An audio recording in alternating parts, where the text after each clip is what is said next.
Midwich, California, is a quiet coastal town with nothing unique about it until one day a strange phenomenon occurs. The people are taking part in preparing for their annual festival when the clock hits 10 a.m. At this very moment, everyone in the town falls asleep, including birds and other animals. Some lie unconscious in their houses and others in the middle of the street. A man named Mike is driving away from the city at the same time. When he is about to cross the border, he too falls asleep, causing his car to crash and explode. Soon the incident catches the attention of the people from the neighboring town.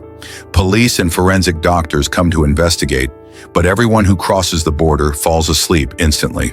After some research, they found that the town is connected to no nuclear or chemical plant, which might have caused a chemical leak. That means that whatever is happening to the town is beyond human knowledge. One of the doctors investigating the scene is named Alan. He is also a resident of the town and is worried because his wife Barbara is not answering his calls. Hours pass, and at exactly 4 p.m., everyone wakes up simultaneously. Alan rushes to Barbara and asks her what happened, but she is as confused as the rest of the town. The town's school principal, Jill, turns out to be Mike's wife. Upon finding out about his death, she is heartbroken. No scientist or philosopher is able to tell what caused the town to sleep and then wake up. With no explanation, life runs normally in Midwich. People forget about the incident and go about their lives for the next few weeks. Then Alan notices many pregnancies happening in the town. A woman named Callie, who hasn't been with anyone for over a year, gets pregnant. Alongside her principal, Jill, and Alan's wife, Barbara, are also pregnant. In only a week, every single woman in the town is expecting, and all of them date from the day of the blackout.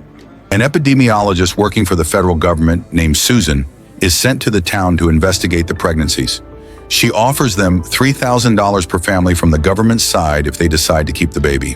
Most people who are waiting to abort their fetuses agree to keep them after learning about the money. Months pass in the blink of an eye, and all the women go into labor on the same day. They give birth to pale-skinned and silver-haired babies who all look like they could be siblings. 5 boys and 4 girls of such features are born, but one of them is stillborn. We see Dr. Susan bring the dead baby to her car. She takes it away to a lab to perform experiments and hopefully find out the true nature of the babies. For the first few months, everything goes normally, since the babies are not developed enough to interact, but soon Jill notices her son David turns more intelligent with time. When he starts to crawl, he can even spell his own name. Barbara and Alan have also noticed their daughter Mara's strange behavior. They ignore it for the most part, but one day Barbara sees Mara's eyes glow.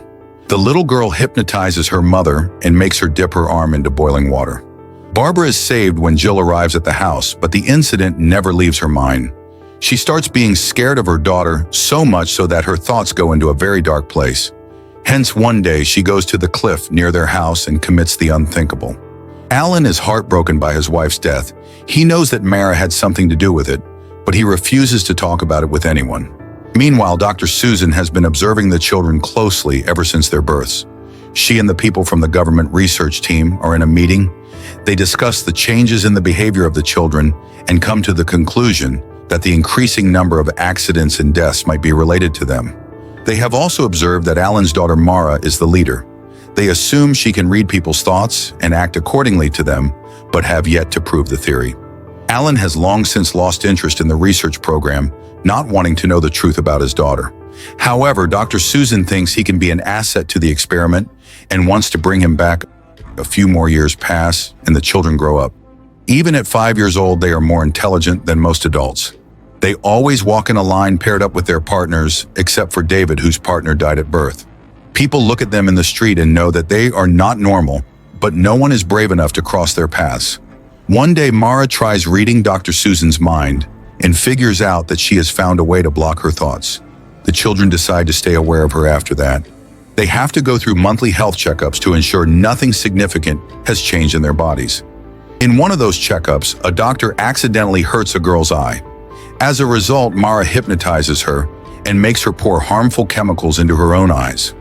This causes the doctor to be rushed to the hospital, although there is no proof everyone in the town knows it was the kids.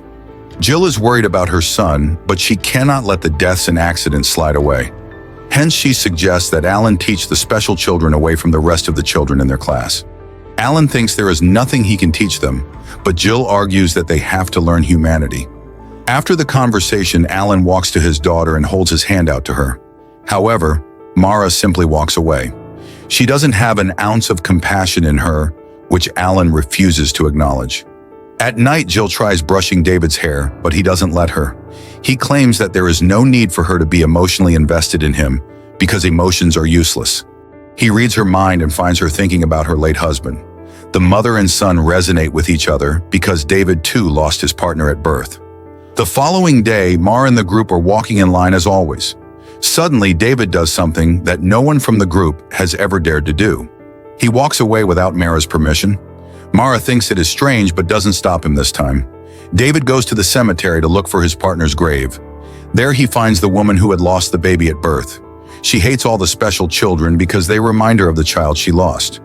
She says mean things to David, but he looks into her thoughts and feels empathy for the first time. Later, he also meets Alan, who is there to visit Barbara's grave.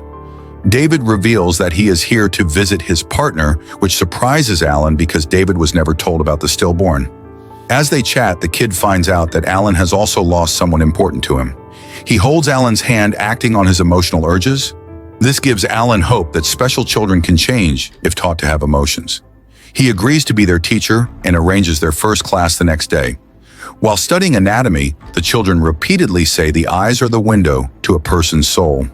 Alan explains that they should study that in philosophy, but the kids remain adamant about the answer. He is also surprised by the synchronization among them when taking books out or putting them back. A while later, the kids are alone when a drunk janitor comes into the classroom and threatens to kill them. They refrain from hurting him for some time, but as soon as he touches one of the kids, all of their eyes start to glow.